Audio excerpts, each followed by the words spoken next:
ওই যে দেখেন गजब बेइज्जती है। কি বাইক চালায়, একবার স্লো করে একবার হাই স্পিড বাড়ায়। अगर हम करें तो करें क्या, बोले तो बोले। দিন পরে মোটো ব্লগিং এ ঢাকা সিটি আসলে আমি মোটো ব্লগ করাই হচ্ছে না। রিজন হচ্ছে আমার বাসা থেকে বের হতে হচ্ছে না, মাঝখানে একটু ব্যস্ত ছিলাম, মানে বাইক চালানোই হয় নাই। আর আজকে শুক্রবার, এই জায়গায় এমন খালি, এটা ইম্পসিবল। এটা হচ্ছে মেরুলের রাস্তায় পুরো খালি থাকা, তো এটা তো কোনোভাবেই সম্ভব হয় না। তো আমি আজকে বেরোইছি শ্বশুর বাড়ি যাওয়ার উদ্দেশ্যে।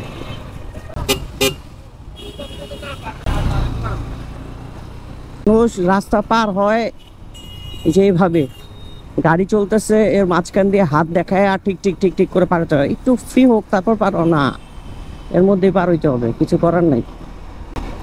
আর ঢাকা একটু এরকম খালি থাকলে যে কি ভাল লাগে, এরকম খালি তো পাওয়াই যায় না, এমন একটা অবস্থা। আর আজকে বেরোইছি আমি একটা আইন অমান্য করে বেরোইছি, যেটা হচ্ছে আমার পিছে পিলিয়নের হেলমেট নেই। কারণ হচ্ছে আমার হেলমেটটা চুরি হয়ে গেছে, এখন পিছে পিলিয়নের হেলমেট নাই। আমি হেলমেট ছাড়া বেরোইছি পিলিয়নের, মানে একটু রিস্ক নিয়ে নিয়ে যাব, কারণ আমাকে যদি সার্জেন্ট ধরে সুন্দর করে একটা মামলা দিয়ে দেবে। যদিও আমি ওরকম মেন্টালি প্রিপারেশন নিয়ে বেরিয়েছি যে যদি ধরে তাহলে আমি মামলা খাবো, আর কিছু করার নাই। এই টাইমে অবশ্য সার্জেন্ট থাকবে না, এই জন্য আমি আর এত প্যারাশানি নিই, সোজা চুপচাপ চলে যাই। বনশ্রীতে আইসা পড়ছি, সার্জেন্ট ক্রস করছি। এখন খালি দুইটা জায়গায় দুইটা সার্জেন্ট থাকে, ওই দুইটা সার্জেন্ট ক্রস করে হলাইলে আমার হাত ধরে কে। আজকে একদম পুরো রিস্ক নিয়ে, যদি আমার শ্বশুরবাড়িতে আমার একটা এক্সট্রা হেলমেট আছে, এই কারণে আমি নিয়ে নেই, আসার সময় নিয়ে আসবো। শেষ বাইকটা একটু নাচানাচি করতেছে কেমন যেন, অনেকদিন পর তো, অনেকদিন পর বাইক বের করছি। বাইক বের করাই হয় না এখন, এমন অবস্থা হয়ে গেছে, মানে বাসার থেকেও বেরো হয় না। আমি লাস্ট ট্যুরের থেকে আসছি, ট্যুরের থেকে আসার পর আমি আর কোথাও যায়নি। এর মধ্যে আমার মেয়ে অসুস্থ ছিল, হসপিটালে ছিল, আমি অতদিন পুরো রিক্সা যাতায়াত করছি। আমি তো মনে করছি আমাকে ট্রাফিক ভাইজান সিগন্যাল দিয়ে দিবে। এই দুইটা বাস পুরো রাস্তাটা এরকম আটকে রাখছে।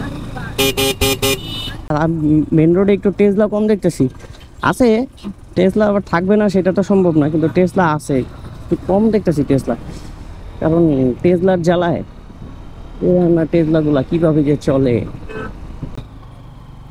ওই যে দেখেন যেইভাবে যেখানে মন চায় ওখানে ধুমধাম ঘুরায় ফেলায়, ওদের কোনো তো নিয়ম কানুনের বালাই নেই।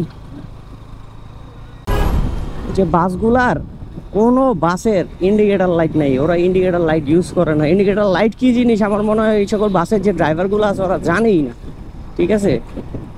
হাইওয়ের বাসের একটু তারপরে ইন্ডিকেটার ওরা একটু মেনটেন করে, তো এই বলছি এইটুক রাস্তা, অল্প এতটুক রাস্তা পিটার সোলিং কেন, এইটুক রাস্তা পুরা সোলিং দিয়ে দিলে কি হইতো, পরিষ্কার।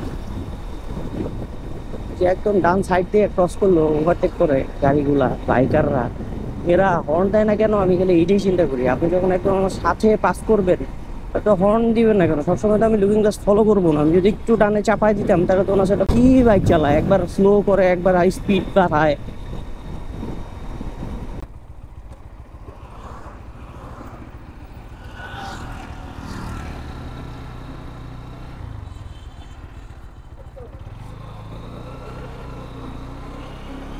এই জায়গার মোড়টা নেওয়া একটু রিস্কি একটা মোড়, একদম কাছে এসে টার্ন নিতে হয়, টার্নটা সুন্দর করে নেই, কেমন যেন একটা বেখাপ্পা করছে। তারপরে যখন ঢুকতে যাবেন পিছের গাড়িগুলো, যে আপনার লুকিং গ্লাস দেখবেন ঠিক আছে, আপনারা আইসা পিছের থেকে মাইরা দিবে না, এটার ভরসা নাই। এরকম একটা অকওয়ার্ড। ধান শুকানো হচ্ছে, আনসার্টেন রাস্তা। এই রাস্তাটা যাওয়ার সময় একরকম দেখি, মাঝে মাঝে আসার সময় আরেক রকম দেখি, সমস্যা হইতেই পারে। তো এই অটোর রাজ্যে চলে আসছি। আজকের ভিডিওটা এই পর্যন্ত। ভিডিও ভালো লাগলে লাইক করবেন, চ্যানেলটি সাবস্ক্রাইব করবেন, না থাকলে অবশ্যই চ্যানেলটি সাবস্ক্রাইব করবেন। সকলকে ধন্যবাদ। আসসালামু আলাইকুম।